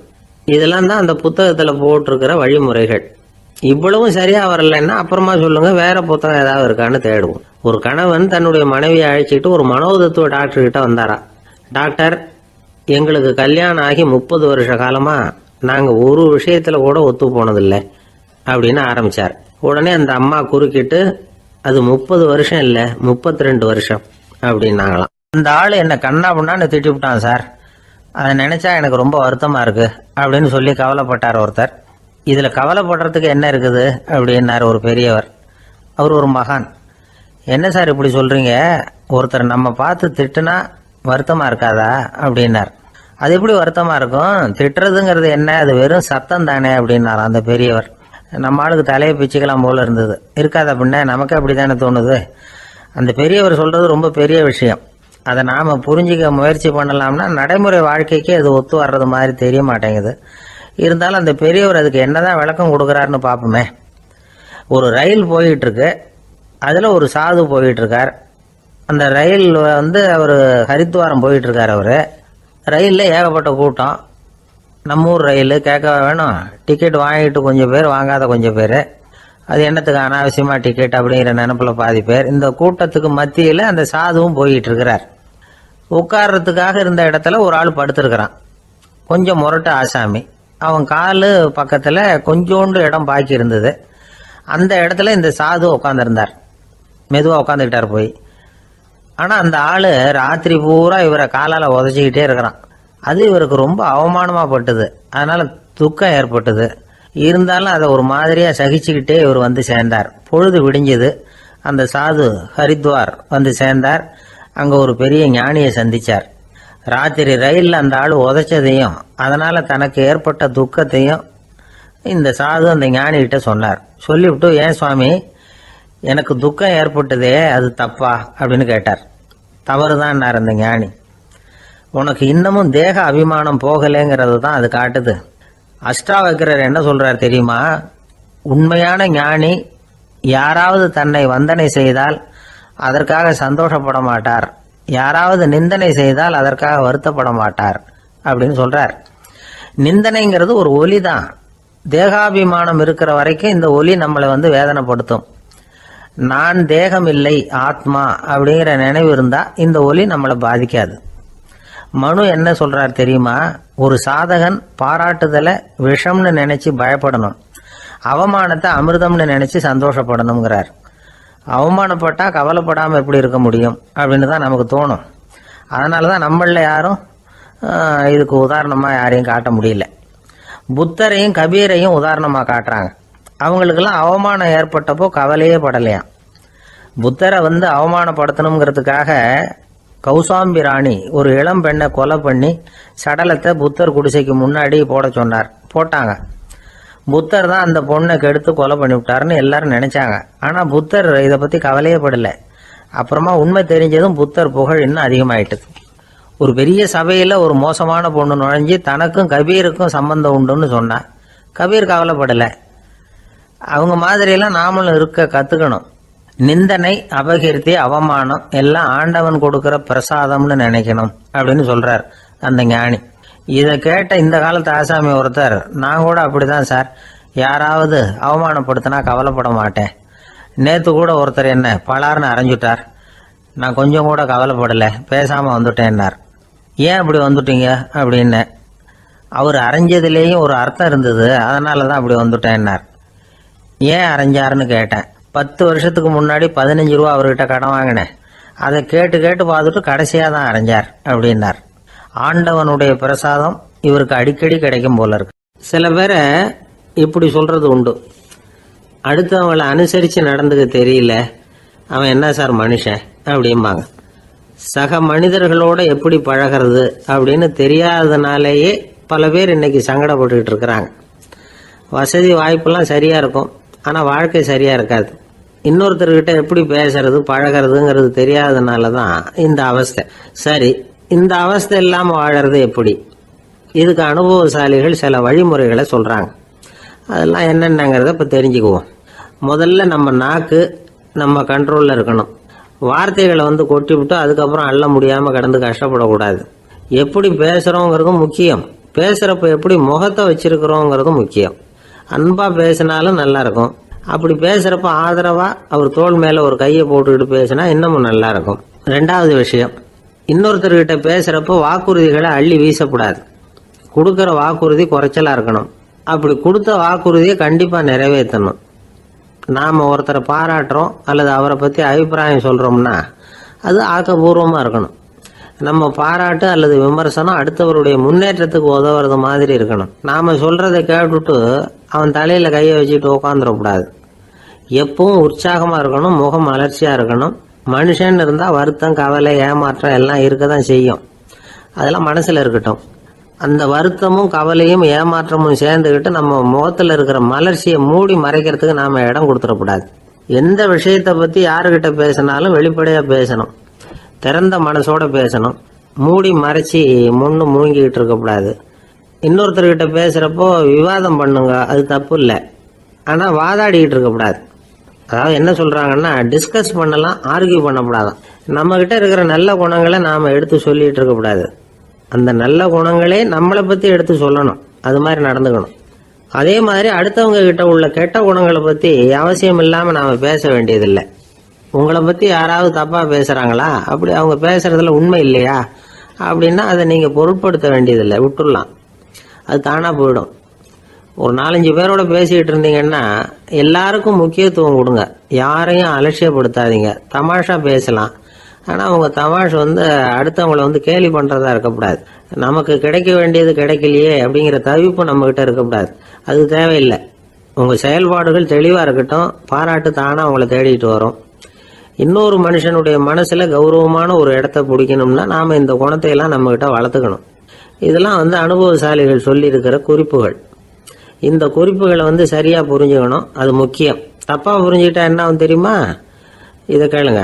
ஒருத்தர் வந்தார், சார் அடுத்தவங்க தோள் மேலே கையை போட்டுக்கிட்டு அன்பாக பேசணும்னு சொன்னீங்க, அப்படி தான் பேசினேன். அவர் முதுகை கூட தட்டி கொடுத்தேன், என் வேலை போயிட்டுது சார், வீட்டுக்கு அனுப்பிச்சிட்டாங்க அப்படின்னார். யாருக்கிட்ட அப்படி பேசுனீங்கன்னு கேட்டோம். என் முதலாளிகிட்ட சார் அப்படிங்கிறார் ரொம்ப சோகமாக. அம்மாக்காரங்களுக்கு அடிக்கடி ஏற்படுற கவலை ஒன்று உண்டு, அதாவது குழந்தை சரியாக சாப்பிட மாட்டேங்குதே அப்படிங்கிற கவலை. இவங்கெல்லாம் ஒரு விஷயத்த நல்லா புரிஞ்சுக்கணும். குழந்தைகள்ங்கிறவங்க பெரியவங்க மாதிரி இல்லை. அவங்க கடிகாரத்தில் மணியை பார்த்துட்டு சாப்பிட்றதுக்கு உட்கார்ற ரகம் கிடையாது. பசிச்சா சாப்பிடுவாங்க, இல்லைன்னா விளையாடுவாங்க அல்லது தூங்குவாங்க. அது புரியாம அவங்கள கட்டாயப்படுத்தி அல்லது மிரட்டி சாப்பிட வைக்கிறது ரொம்ப தப்பு. ஒரு 8 மாச குழந்தைக்கு 3 மணி நேரத்துக்கு ஒரு தடவை பசிக்கும். அந்த நேரம் பார்த்து சாப்பாடு கொடுத்தா அடம் பண்ணாமல் அது பாட்டுக்கு சாப்பிட்றோம். அதே குழந்தைக்கு 1 வயசு ஆகிறப்போ 4 மணி நேரத்துக்கு ஒரு தடவை பசிக்கும். இந்த வயசுல இயற்கையாகவே வந்து பசி வந்து குறைஞ்சிருக்கும். அது புரியாம என் குழந்தை முன்னாடி மாதிரி இப்போ சரியாக சாப்பிட மாட்டேங்கிறான் அப்படின்னு சில பேர் டாக்டர்கிட்ட போய் சொல்லிக்கிட்டு இருப்பாங்க. இன்னொரு விஷயம், ஒரு குழந்தைக்கு வயசு அதிகமாகிற வேகத்துக்கு உடம்பு எடையும் அதிகமாகிக்கிட்டே போகாது. உடம்பு எடை வந்து அதிகமாகிற வேகம் குறைஞ்சிக்கிட்டே வரும். 6 மாச குழந்தைக்கு ஒரு வாரத்தில் 150 கிராம் எடை கூடும். ஒரு வயசுல வாரத்துக்கு 71 கிராம் எடை கூடும். இது புரியாம அதிகமாக சாப்பாட்டை கொடுத்து குழந்தைய கஷ்டப்படுத்தக்கூடாது. ஏன்னா அளவுக்கு மீறின உணவு வந்து அஜீரணத்தை வந்து உண்டு பண்ணிவிடும். குழந்தைக்கு ஒரு தட்டில் கொஞ்சமாக ஆகாரத்தை வச்சு கொண்டுகிட்டு போய் கொடுக்கணும். மலை மாதிரி குவிச்சு வச்சா அதை பார்த்ததுமே பசி அடங்கி போயிடும். அடித்து மிரட்டி பயமுறுத்தி குழந்தைய சாப்பிட வைக்கிற பழக்கம் இருக்கு பாருங்க, அதுக்கு வந்து ஃபுட் ஃபோர்ஸிங் அப்படின்னு பேர். இப்படி பண்ணுனா குழந்தைக்கு சாப்பாட்டில் விருப்பம் குறைஞ்சிரும், அதை கண்டாவே வெறுக்க ஆரம்பிச்சிடும். அது மாதிரி உளம் சார்ந்த பசி குறைவு, சைக்கோஜெனிக் அனோரெக்சியா, அது ஏற்படுமா. சாப்பாடுங்கிறதே ஒரு தண்டனை மாதிரி தோணும். குழந்தைகளுக்கு பிடிச்ச மாதிரியான ஆகாரத்தை கொடுக்கணும். சத்து அதிகம் இருக்குங்கிறதுக்காக அதுக்கு பிடிக்காத ஆகாரத்தை கொடுத்து கட்டாயப்படுத்தக்கூடாது. குழந்தைகளுக்கு 2 வயசு ஆகிறப்போ இயற்கையாகவே வந்து எதிர்மறை குணம் உண்டாகும். அதாவது அந்த எதிர்மறையாக பேசுறது. இது மாதிரி சமயங்களில் நாம் என்ன சொல்கிறோமோ அதுக்கு நேர்மாறாக நடந்துக்கும். ஏட்டிக்கு போட்டி, சாப்பிட சொன்னால் விளையாட போவோம், விளையாட சொன்னால் சாப்பாடு கேட்கும். இதை புரிஞ்சுக்கிட்டு நடந்துக்கணும். குழந்தை சொன்ன பேச்சை கேட்கலேன்னு கோவப்படக்கூடாது. குழந்தை வளர வளர பிடிவாத குணம் வர்றது சகஜம். கேட்டதை வாங்கி கொடுத்தாதான் சாப்பிடுவேன் அப்படின்னு பிடிவாதம் பண்ணும். வாங்கி கொடுத்து விடுறது தான் உத்தமம். நீங்களும் அதுகிட்ட பிடிவாதம் பண்ணிட்டு இருக்கக்கூடாது. ஏன்னா கேட்டது கிடைக்கலையேங்கிற ஏமாற்றம் கூட குழந்தையோட பசியை குறைச்சிரும். கேட்டது கிடைச்சிட்டா பசி அதிகமாகும், கொடுத்ததை மலமலன்னு சாப்பிட்றோம். குழந்தைகளுக்கு வந்து கண்ட நேரத்தில் சாப்பிட்றதுக்கு எதையாவது வாங்கி கொடுத்துக்கிட்டு இருந்தா சாப்பாட்டு நேரத்தில் சாப்பிடாம அடம் பண்ண ஆரம்பிச்சிடும். பள்ளிக்கூடம் போகிற பிள்ளைங்க காலை உணவை சரியாக சாப்பிட மாட்டாங்க. அச்சம், அவசரம், பரபரப்பு இதெல்லாம் தான் காரணம். பள்ளிக்கு புறப்படுறதுக்கு ஒரு 3/4 மணி நேரத்துக்கு முன்னாடியே சாப்பாடு போட்டுருங்க, அது சரியாக போடும். படிக்கிற குழந்தைகள் உடல் சோர்வு, மனச்சோர்வு இது காரணமாக கூட சாப்பிட மறுக்கிறது உண்டு. இப்போ உதாரணமாக சாயந்தரம் விளையாடி விட்டு வீட்டுக்கு வந்ததும் சாப்பிட சொன்னால் வேணாம்பாங்க. இது உடல் சோர்வு. ரொம்ப நேரம் வீட்டு பாடங்களை செஞ்சு முடித்த கையோடு சாப்பிட சொன்னாலும் அவங்களால சரியாக சாப்பிட முடியாது. இது உளச்சோர்வு, அதாவது மனச்சோர்வு. இதை தவிர குழந்தைகளுக்கு உடல்நல குறைவு ஏற்பட்டால் கூட சாப்பிட மறுக்கிறது உண்டு. சில மருந்து மாத்திரைகள் கூட பசியை குறைச்சிரும். அதனால் சரியாக தெரிஞ்சுக்கிட்டு குழந்தைகளை வந்து சாப்பிட வைக்கணும். அது புரியாமல் கையில் சாப்பாட்டு தட்டை வச்சுக்கிட்டு குழந்தைகளை வந்து விரட்டிக்கிட்டு அலையக்கூடாது. ஒரு சின்ன பையன் சொன்னான், எங்கள் அம்மா சாப்பாடு போடுறது தெரிஞ்சா நான் உடனே வீட்டை விட்டு வெளியில் ஓடி போடுவேன் அப்படின்னா. ஏன் அப்படி பண்ணுறேன்னு கேட்டோம். எங்கள் அப்பா கூட அது மாதிரி தான் சார் பண்ணுவார் அப்படிங்கிறான். இந்த உலகமே ஒரு நாடக மேடை, நாம் எல்லாரும் நடிகர்கள். இது வந்து ஞானிகள் சொல்கிறது. இது ஒரு பக்கம் இருக்கட்டும். இந்த உலகத்துக்குள்ள எத்தனையோ நாடக மேடைகள், எத்தனையோ நடிகர்கள், எத்தனையோ நாடகங்கள், இதெல்லாம் எப்படி ஆரம்பமாச்சு? அதுதான் இன்னைக்கு தகவல். அதாவது ஆதி மனிதன் பேச ஆரம்பிக்கிறதுக்கு முன்னாடி சைகையாலேயே எல்லாத்தையும் சொல்லிட்டு இருந்தான். அதனால அப்பவே நடிப்பு ஆரம்பமாயிட்டுது. முதல்ல ஒரு வேட்டையத்தான் அவன் நடிச்சு காட்டியிருப்பான். இவன் எப்படி போனான், எதிரில் மிருகம் எப்படி வந்தது, அதோட எப்படி சண்டை போட்டான், எப்படி அடிச்சு கொண்டுட்டு வந்தான், இதை அப்படியே மற்றவங்களுக்கு நடிச்சு காட்டியிருப்பான். ஏன்னா மொழி கிடையாது. இந்த காலத்துல எல்லாம் நாடகங்கள்ல நடிக்கிறவங்கள நடிகர்கள்ங்கிறோம். ஒரு காலத்துல இவங்களுக்கு என்ன பேர் தெரியுமா? திஸ்பியர்கள் அப்படின்னு பேராம். இதுக்கு காரணம் உண்டு. அதாவது 2000 வருஷத்துக்கு முன்னாடி கிரீஸ் நாட்டில் திசிவியஸ் அப்படின்னு ஒரு ஆள் இருந்தான். அவன் ஒரு பெரிய நாடக கலைஞன். அவன் சில இளைஞர்களை சேர்த்துக்கிட்டான், பயிற்சி கொடுத்தான், நாடக குழுவை உருவாக்கினான். நடிகர்களையும் நாடகத்துக்கு தேவையான பொருள்களையும் ஏற்றிக்கிட்டு போகிறதுக்கு ஒரு வண்டியையும் தயார் பண்ணான். அந்த வண்டியிலேயே அவன் கிரேக்க நாடு பூராவும் சுற்றினான். ஊர் ஊராக நாடகம் போட்டான். ஒரு ஊருக்கு போனதும் அங்கே நாடகம் நடத்த தியேட்டர் இருக்கா அப்படிங்கலாம் பார்க்கறது இல்லை அவன். ஏன்னா அப்போலாம் தியேட்டர்னா என்னென்ன தெரியாது. நாடகம்னா அது ஒரு மூடிய கொட்டைக்குள்ளே தான் நடத்தணுங்கிறது அப்போ யாருக்குமே தோணலை. இந்த வண்டி போகும், அதுவே ஒரு பகுதி அப்படியே ஒரு மேடை மாதிரி விரிச்சிக்கும். அதில் ஏறி நின்றுக்கிட்டு நாடகத்தை நடித்து காட்டுவாங்களாம். மக்கள்லாம் எதிரில் தரையில் உட்காந்து அதை பார்த்துக்கிட்டு இருக்கிறது. உலகத்தின் முதல் நடமாடும் தியேட்டர் இதுதானா. இந்த திசிபியஸ் தான் முதலாக உலகத்தில் நாடகம்ங்கிற பொழுதுபோக்கை நடத்தி காட்டினவன் அப்படின்னு சொல்கிறாங்க. அவன் சொந்தமாக நாடகம் எழுதுனா, நடித்தான், நாடகத்தை இயக்கினான். அதனால தான் அவனை first man of the theatre அப்படின்னு சொல்லுவாங்க. அவன் தான் நாடக மேடையின் முன்னோடி. கிரேக்கர் காலத்திலேயே நாடக ஆசிரியர்கள், நடிகர்கள், ரசிகர்கள் இவங்கெல்லாம் உருவாயிட்டாங்களாம். நாடகத்தின் சரித்திரத்தில் இந்த 3 பிரிவும் ரொம்ப முக்கியம். அதாவது கிரேக்க தியேட்டர்கள்லாம் திறந்த வெளி மேடைகள் தான். பெரும்பாலும் மலைச்சரிவுகள், அதுவே படிப்படியாக பண்ணியிருப்பாங்க. கீழே அரைவட்ட வடிவில் மேடை, அதுக்கு ஆர்கெஸ்ட்ரான்னு பேர். பிற்காலத்தில் இதில் உட்காந்து இசைக்குழுவினர் வாய்ச்சதுனால இசைக்குழுவுக்கே ஆர்கெஸ்ட்ராங்கிற பேர் வந்துட்டுது. இப்போ கிரேக்க தியேட்டர்களில் ஒன்று, அதோட காலம் கிமு 340. அதை இன்னமும் பாதுகாத்து வச்சிருக்கிறாங்களாம். எபிடாரஸ் அப்படிங்கிற இடத்துல அது இருக்குதான். இன்னமும் அந்த தியேட்டரை பயன்படுத்திக்கிட்டு வர்றாங்களாம். சிறந்த கிரேக்க நாடகங்கள்லாம் அங்கே நடிக்கிறாங்களாம். ஆரம்ப காலத்திலேயே கட்டணம் கிடையாது. அப்புறம் பின்னாடி தான் நுழைவு கட்டணம்லாம் அப்படியே வந்துட்டு தான். நடிகர்கள் பளபளப்பான ஆடைகள் உடுத்தி இருப்பாங்களாம். இந்த குதிகால் உயர்ந்த காலணிகள் போட்டிருப்பாங்களாம். இதெல்லாம் பழைய குறிப்புகள். பலவிதமான உருவங்களில் மாஸ்க் அப்படின்னு சொல்லப்படுற முகமூடி. அதனால் ஒரே நடிகர் பல வேடங்களில் நடிக்கிறது உண்டான். ஆரம்பத்தில் பெண் நடிகர்கள் கிடையாது, எல்லாம் ஆண் நடிகர்கள் தான். ரோமானியர்கள் தான் முதல் நிரந்தர நாடக மேடையை கட்டினவங்க. அதுதான் முதல் தியேட்டர். கிமு 1048 காலகட்டத்தில் பாம்பிங்கிற நகரத்தில் அதை கட்டியிருக்கிறாங்களாம். கிரேக்க ரோமானிய தியேட்டர்களின் அடிப்படையிலேயே இந்த இத்தாலிய வடிவ அமைப்பாளர்கள் இந்த குதிரை லாட வடிவில் ஒரு ஆடிட்டோரியத்தை உருவாக்கினாங்களாம். இப்படி அதை பற்றி நிறைய தகவல் இருக்குது. 1576 லண்டனில் இந்த வின்ஸ்பர்ரி, அப்புறம் இந்த பில்ட்ஸில், அப்புறம் ஜேம்ஸ் இப்படிங்கிறவர் முயற்சியால் தான் இங்கிலாந்தில் முதல் தியேட்டர் உருவாச்சான். அப்படி ஒருத்தர் இருந்தாராம். உலக நாடக மேடையின் வரலாறு இதுதான். அதாவது இப்பெல்லாம் அறிவியல் வளர்ச்சி அதிகமாயிட்டுது. திரைப்படம், தொலைக்காட்சி எல்லாம் வந்தாச்சு. ஒவ்வொரு வீடுமே ஒரு குட்டி தியேட்டர் மாதிரி ஆயிட்டுது. தொலைக்காட்சி முன்னாடி உட்காந்து எழுந்திருக்கவே மனசு வர்றதில்லை. ஒரு அம்மா ஒரு மனோதத்துவ டாக்டரை தேடிட்டு வந்தாங்களாம் இந்த காலத்தில். டாக்டர், எங்கள் வீட்டுக்காரர் எப்போ பார்த்தாலும் டிவி முன்னாடி உட்காந்துக்கிட்டு அதையே வெறிச்சு பார்த்துக்கிட்டு இருக்கிறார், உத்து பார்த்துக்கிட்டு இருக்கார், எனக்கு சந்தேகமாக இருக்குன்னாங்களாம். இது மனக்கோளாறு இல்லைங்க, ஆர்வ கோளாறு, அவ்வளவுதான், இதுக்காக பயப்படாதீங்கன்னாராம் டாக்டர்.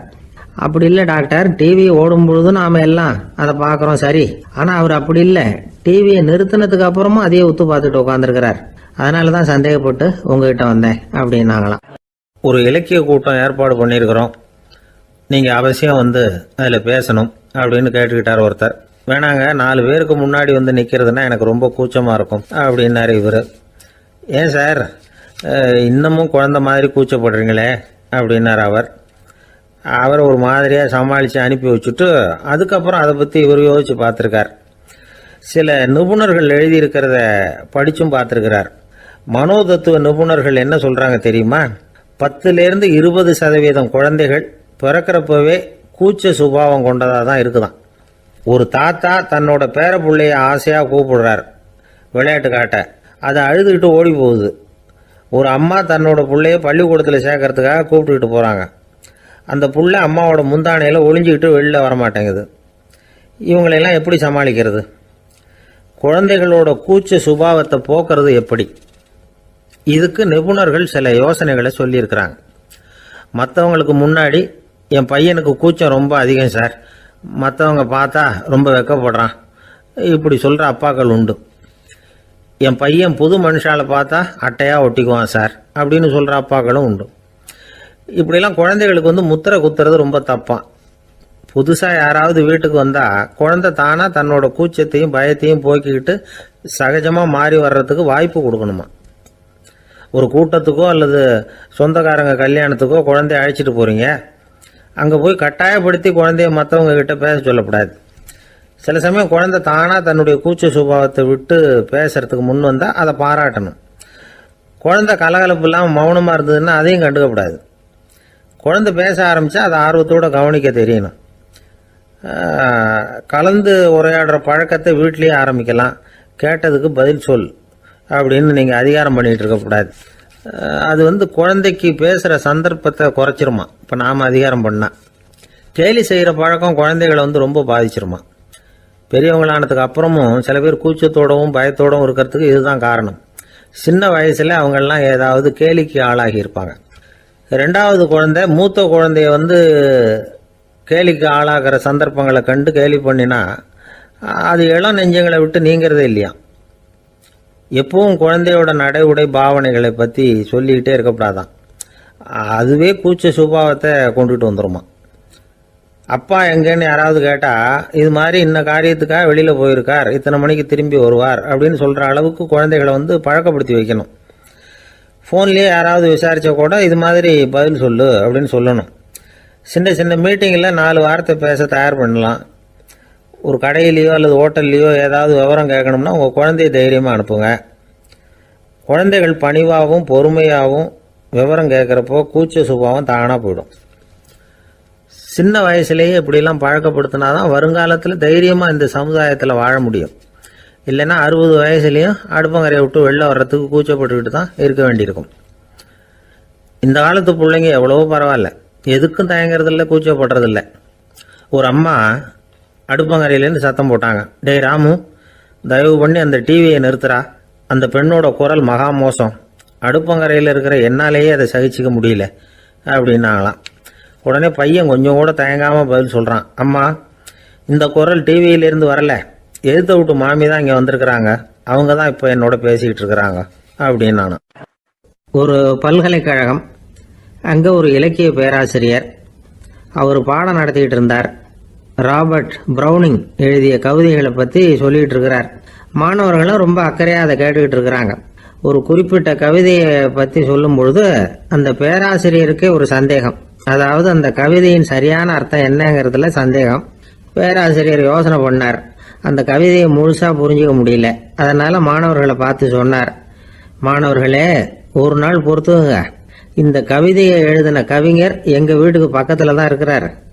இன்னைக்கு சாயந்தரம் நான் அவரை நேரிலேயே போய் பார்க்குறேன், பார்த்து இதுக்கு என்னங்க அர்த்தம்னு கேட்டுட்டு வந்துடுறேன், அதுக்கப்புறம் உங்ககிட்ட சொல்கிறேன் அப்படின்னாராம்.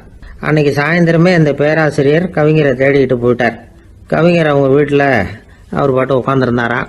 இவர் போய் அவர் முன்னாடி உட்காந்தார். அப்புறம் கேட்டார், ஐயா அந்த கவிதையின் முழு பொருள் என்னன்னு தெரிஞ்சுட்டு போகிறதுக்காக வந்திருக்கிறேன் அப்படின்னாராம். எந்த கவிதை அப்படின்னாராம் அவர். இவர் அந்த கவிதையை சொல்லியிருக்கார்.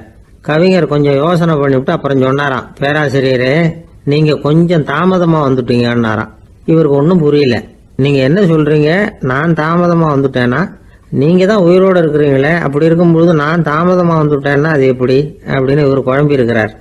இப்போ கவிஞர் சொன்னாராம், ஐயா நான் உயிரோடு இருக்கிறேன்னா இல்லையாங்கிறது முக்கியம் இல்லை, நான் அந்த கவிதை வரிகளை எழுதினப்போ 2 பேருக்கு அதோட அர்த்தம் தெரிஞ்சிருந்தது, இப்போ ஒரே ஒருத்தருக்கு தான் அதோட அர்த்தம் தெரியும் அப்படின்னாராம். பேராசிரியர் யோசனை பண்ணியிருக்கார். அப்படின்னா அந்த ஒருத்தர் கவிஞர் ராபர்ட் ப்ரௌனிங்கை தவிர வேற யாரா இருக்க முடியும்? இவர் தான் அப்படிங்கிறத அவர் மனசில் நினச்சிக்கிட்டார். அதனால சொன்னார், ஐயா நான் தாமதமாக வரல, அந்த கவிதையின் பொருள் என்ன அது சொல்லுங்கன்னார். பேராசிரியரே நான் சொல்றது உங்களுக்கு புரியலன்னு நினைக்கிறேன், நான் இந்த வரிகளை எழுதினப்போ 2 பேருக்கு அதோட அர்த்தம் தெரிஞ்சிருந்தது. அந்த 2 பேர் யாருன்னா, ஒருத்தர் ராபர்ட் ப்ரௌனிங், அதாவது நான், இன்னொருத்தர் கடவுள். இப்போ அது கடவுளுக்கு மட்டும்தான் தெரியும். நானே இதை பற்றி பல தடவை யோசனை பண்ணி பார்த்தேன். இது ரொம்ப அழகானது, ஆனாலும் ரொம்ப வழுக்கலானது. அதை பிடிச்சிட்டோம்னு நினச்சிக்கிட்டு இருக்கும் பொழுதே காற்று மாதிரி அது உங்ககிட்ட இருந்து ஓடி போயிடுது. எனக்கு ரொம்பவும் வருத்தமாக தான் இருக்குது. நிச்சயமாக நான் தான் இந்த வரிகளை எழுதியிருக்கிறேன். அதில் அர்த்தம் இருக்குங்கிறது எனக்கு தெரியும், அதை நான் உணர்றேன். ஆனால் நீங்கள் என்னை மன்னிக்கணும். எனக்கே கூட அதை என்னால் விளக்க முடியல. அப்படி இருக்கும் பொழுது உங்களுக்கு எப்படி அதை நான் விளக்க முடியும் அப்படின்னாரா அந்த கவிஞர். அனுபவிக்கப்படக்கூடிய எல்லாமே விளக்கப்படக்கூடிய ஒன்றல்ல, விளக்கப்படும் எல்லாமே அனுபவிக்கப்படக்கூடிய ஒன்றல்ல அப்படிங்கிறது ஞானிகளுடைய கருத்து. அதுக்காக தான் அந்த சம்பவம். வாழ்க்கையில் நீங்கள் தொடர்ந்து ஆய்வு செய்து கொண்டே இருக்கக்கூடிய விளக்கங்களை ஒருபோதும் அடைய முடியாத பரிமாணங்கள் இருக்கிறதுனால தான் அது அலுப்பு தட்டாமல் இருக்குது. உங்களால் நிறைய அனுபவிக்க முடியும், இருந்தாலும் நீங்கள் அனுபவித்து அறிந்த விஷயங்கள் கூட வார்த்தைகளால் விளக்கப்பட முடிவதில்லை அப்படிங்கிறது பெரியோர் சிந்தனை. இதெல்லாம் ஒரு பக்கம் இருக்கட்டும். நமக்கு தெரிஞ்ச பேராசிரியர் ஒருத்தர் 1 மணி நேரம் ரொம்ப விவரமாக வகுப்பு எடுத்தார். கடைசியாக சொன்னார், மாணவர்களே, ரொம்பவும் எளிமையாக விளக்கமாக எல்லா விவரமும் சொல்லியிருக்கிறேன். அதனால் இதில் உங்களுக்கு சந்தேகம் வர்றதுக்கு வாய்ப்பே இல்லை. இருந்தாலும் கேட்க வேண்டிய கடமை கேட்குறேன். இது வரைக்கும் நடத்தினதில் யாருக்காவது ஏதாவது சந்தேகம் உண்டா அப்படின்னு கேட்டாராம். எனக்கு ஒரே ஒரு சந்தேகம்தான் சார் அப்படின்னு எழுந்திரிச்சு நிற்கிறான் ஒருத்தன். என்னன்னு கேட்டாராம். இது வரைக்கும் நீங்கள் என்ன பாடம் சார் நடத்துனீங்க அப்படின்னானா அவன். வங்க நாவலாசிரியர் சரத் சந்திரர் ஒரு நண்பர் அவர்கிட்ட வந்தார். வழக்கமாக எல்லா எழுத்தாளர்கள்கிட்டையும் கேட்குற ஒரு கேள்வியை கேட்டார். நீங்கள் எழுத்துத்துறைக்கு வந்தது எப்படி? இதுதான் கேள்வி. அதை தெரிஞ்சு என்ன பிரயோஜனம்னார் சரத் சந்திரர். சும்மா சொல்லுங்களேன், தெரிஞ்சுக்கிறேன் அப்படின்னார் வந்தவர். சரி சொல்கிறேன்னு ஆரம்பித்தார். நான் ரங்கூனில் வேலை பார்த்துக்கிட்டு இருந்தேன். சம்பளம் பத்தல. வேலையும் பார்த்துக்கிட்டு ஒரு பலசரக்கு கடை வைக்கலாம்னு நினச்சேன். என்னால் மளிகை கடை வச்சு சரியாக நடத்த முடியுமாங்கிற சந்தேகம் என் மனைவிக்கு. அதை சோதனை பண்ணி பார்க்கணுங்கிறதுக்காக சில பொருள்களின் அளவு, அதோட விலை, இப்படி சிலதை சொல்லி எல்லாத்தையும் மனக்கணக்காக கூட்டி போட சொன்னாங்க. என்னால் சரியாக கூட்டி சொல்ல முடியல. உங்களால் மளிகை கடை நடத்த முடியாதுன்னு சொல்லிவிட்டாங்க. உடனே என்ன பண்ணுறது, வேறு வழி இல்லை, கதை எழுத ஆரம்பிச்சிட்டேன் அப்படின்னார். கேட்டவருக்கு சிரிப்பு வந்துட்டு தான். சரத் சந்திரர் ஒரு பக்கம் சீரியஸான நாவல்கள், சிறுகதைகள் எழுதியிருந்தாலும் அவருடைய இன்னொரு பக்கம் வேற விதம். நண்பர்கள்கிட்ட பேசும்பொழுதும் சரி, அவர்களுக்கு கடிதங்கள் எழுதும் போதும் சரி, கேலியும் கிண்டலும் நகைச்சுவை உணர்வும் அதிகமாக இருக்கும். காந்திஜி ஒரு சமயம் கல்கத்தாவுக்கு வந்திருந்தார். தேசபக்தர்கள் பல பேர் அவர்கிட்ட பேசிக்கிட்டு இருந்தாங்க. அப்போது சரத் சந்திரரும் அங்கே இருந்தார். கிரண் சங்கர் ராய் அப்படிங்கிறவரும் அங்கே இருந்தார். அவர் சொன்னாராம், காந்திஜியோட பழகிய முதல் வங்காளி நான் தான். போயர் யுத்த காலத்தில் இவர் லண்டனுக்கு வந்திருந்தப்போ என்கிட்ட தான் வங்காள மொழி கற்றுக்கிட்டார் அப்படின்னாராம். உடனே சரத் சந்திரர் காந்திஜியை பார்த்து, இவர் உங்களுக்கு வங்காள மொழி கற்றுக் கொடுத்தது உண்மைதானா அப்படின்னாராம். ஆமான்னாராம் காந்தி. அதனால தான் உங்களால் வங்காள மொழி கற்றுக்க முடியல அப்படின்னாராம். எல்லாரும் சிரிச்சாங்களாம். சரத் சந்திரர் சாம்தாபேர் அப்படிங்கிற கிராமத்தில் தங்கியிருந்தார் ஒரு இலக்கிய நிகழ்ச்சியில் கலந்துக்கிறதுக்காக. அதுக்காக ஒரு கல்கத்தாவுக்கு போக வேண்டிய சூழ்நிலை. அதுக்காக புறப்பட்டார். அந்த சமயத்தில் பின்னாடி இருந்து யாரோ அவரை கூப்பிட்டாங்க. இப்படி கூப்பிட்டவரை பார்த்து இன்னொருத்தர் யாரோ அதட்டி இருக்கிறாங்க. போகிறவரை ஏன் இப்படி கூப்பிடுறீங்க அப்படின்னு. ஏன் கூப்பிட்டா என்னன்னு கேட்டிருக்கார் சரத் சந்திரர். புறப்படுறவங்கள பின்னாடி இருந்து கூப்பிடுறது அபசகுனம், போகிற இடத்துல ஏதாவது ஆபத்து வரலாம் அப்படின்னு அதுக்கு விளக்கம் கொடுத்துருக்கிறார் அவர். உடனே சரத் சந்திரர் சொன்னாராம், இதோ இவங்க என்ன இலக்கிய கூட்டத்துக்கு அழைச்சிட்டு போகிறாங்களே, இதை விட வேற என்ன ஆபத்து வந்துட போகுது அப்படின்னாராம். இப்படி சரத் சந்திரருக்கு இயல்பாகவே நகைச்சுவை உணர்வு உண்டு. அவருடைய நண்பர் ஒருத்தர் வீட்டுக்கு கூப்பிட்டுருந்தார். அங்கே ஒரு கச்சேரிக்கு ஏற்பாடு பண்ணியிருந்தாங்க. சரத் சந்திரருக்கு இயல்பாகவே கச்சேரியில் நீண்ட ஆலோசனையெல்லாம் கேட்கறதுக்கு பொறுமை இருக்காது. அதனால் மெதுவாக பாட போகிறவர் எப்படி அப்படின்னு கேட்டிருக்கார். அவருக்கு ரொம்ப நல்லா பாட தெரியும் அப்படின்னு சொல்லியிருக்கிறாங்க. அதுக்கு சரத் சந்திரர், பாட தெரியுங்கிறது சரி, பாட்டை நிறுத்த தெரியுமா அதை சொல்லுங்க முதல்ல அப்படின்னாராம். ஐயா, உங்கள் பேரை தொடர்ந்து தினம் கேட்டுக்கிட்டு இருக்கிறேன் அப்படின்னார் ஒருத்தர். தொடர்ந்து கேட்குறீங்களே, உங்களுக்கு காது வலிக்கலையா அப்படின்னு கேட்டோம். பேசுகிற உங்களுக்கே வாய் வலிக்கல அப்படிங்கிறப்போ கேட்குற எங்களுக்கு எப்படி காது வலிக்கும் அப்படின்னார். நம்ம உடம்புல ஒரு அதிசயம் என்ன தெரியுமா? ரொம்ப நேரம் நாம் நடக்கிறோம்னு வச்சுக்கோங்க, கால் வலிக்கும். ரொம்ப நேரம் வேலை செஞ்சால் கை வலிக்கும், உடம்பு வலிக்கும். ரொம்ப நேரம் பார்த்துக்கிட்டே இருந்தால் கண்ணு வலிக்கும். ரொம்ப நேரம் பேசிக்கிட்டே இருந்தால் வாய் கூட வலிக்கும். ஆனால் ரொம்ப நேரம் கேட்டுக்கிட்டே இருக்கிறதுனால காது வலிக்கிறது இல்லை. அதனால் கேட்கறதுக்கு முக்கியத்துவம் கொடுத்தாங்க நம்ம பெரியவங்க. திருவள்ளுவர் தேவையில்லாமல் வார்த்தைகளை உபயோகப்படுத்த மாட்டார். ஒரு திருக்குறள்னு எடுத்துக்கிட்டாவே அதில் மொத்தம் 7 வார்த்தைகள், அவ்வளவுதான். அப்படி 7 வார்த்தைகள் மட்டுமே உள்ள ஒரு திருக்குறளில் வள்ளுவர் ஒரே வார்த்தையை 5 தடவை உபயோகப்படுத்தியிருக்கிறார், திரும்ப திரும்ப பயன்படுத்தியிருக்கிறார். அப்படின்னா அதை எந்த அளவுக்கு வலியுறுத்தி சொல்றார் அப்படிங்கிறத நாம் புரிஞ்சுக்கணும். அது என்ன குறள்? செல்வத்துள் செல்வம் செவிச்செல்வம், அச்செல்வம் செல்வத்துள் எல்லாம் தலை. செவிச்செல்வம்ங்கிறது அவ்வளவு முக்கியமானது. கற்றலின் கேட்டல் நன்று. அதிகம் கேட்கணுங்கிறதுக்காகத்தான் எவ்வளவு கேட்டாலும் காது வலிக்கிறது இல்லை. குறைச்சலாக பேசணும், அதிகமாக கேட்கணும். இன்னொரு விஷயம் கவனிங்க. நம்ம உடம்புல கண்ணுக்கு மூடி இருக்குது, எதையாவது நாம் பார்க்க விரும்பலைன்னா உடனே கண்ணை மூடிக்கலாம். நம்ம வாய்க்கு மூடி இருக்குது, பேச விருப்பம் இல்லையா, வாயை மூடிக்கலாம். மூக்குக்கு கூட மூடிக்கிற வசதி இருக்குது, எதையாவது முகர விருப்பம் இல்லையா, மூச்சை அடக்கிக்கலாம். ஆனால் பாருங்கள், காதுக்கு மூடி கிடையாது, அதை கையால் தான் மூட முடியும். யார் என்ன சொன்னாலும் அது நல்லதோ கெட்டதோ காதில் விழுந்துக்கிட்டு தான் இருக்கும். அறிவு தான் நல்ல விஷயங்களை எடுத்துக்கிட்டு கெட்ட விஷயங்களை விட்டுடணும். நல்ல கருத்துக்கள் நம்ம காதில் நிறைய விழுந்துக்கிட்டே இருக்கணும். அதை கேட்டு நாம் நல்லபடியாக வாழணுங்கிறது தான் படைப்பின் விருப்பம். ஆன்மீகவாதிகள் கூட ஒன்று சொல்லுவாங்க. அதாவது ஆன்மீக பாதையில் நீங்கள் முன்னேறணும்னா முதல்ல சிரவணம் செய்யணும்பாங்க. அதாவது பெரியவங்க சொல்கிற நல்ல கருத்துக்களை கேட்கணும் அப்படின்னு அதுக்கு அர்த்தம். அதனால் யார் நல்ல கருத்துக்களை சொன்னாலும் அதை காது கொடுத்து கேளுங்க. இவ்வளவு கருத்துக்களையும் நம்ம நேயர் ஒருத்தர்கிட்ட சொல்லிகிட்டு இருந்தோம். அவரும் சரி சரின்னு தலையாடிக்கிட்டே இருந்தார். அப்புறம் சொன்னார், நீங்கள் சொல்கிறது சரிதான் சார், காதுக்கு மூடி இல்லைங்கிறது ரொம்ப சரி. அதனால தான் உங்கள் தகவல் கூட நாங்கள் விரும்புகிறோமோ இல்லையோ தினம் காதில் விழுந்துக்கிட்டு இருக்குது அப்படின்னார். எங்களுக்கு ரொம்ப பெருமையாக இருந்தது. அப்படியா அப்படின்னோம். ஆனாலும் என்ன மாதிரி சில பேர் நீங்கள் தகவல் சொல்கிற சமயத்தில் காதில் மூடி இல்லையேன்னு சொல்லி கவலைப்படுறதில்ல சார் அப்படின்னு.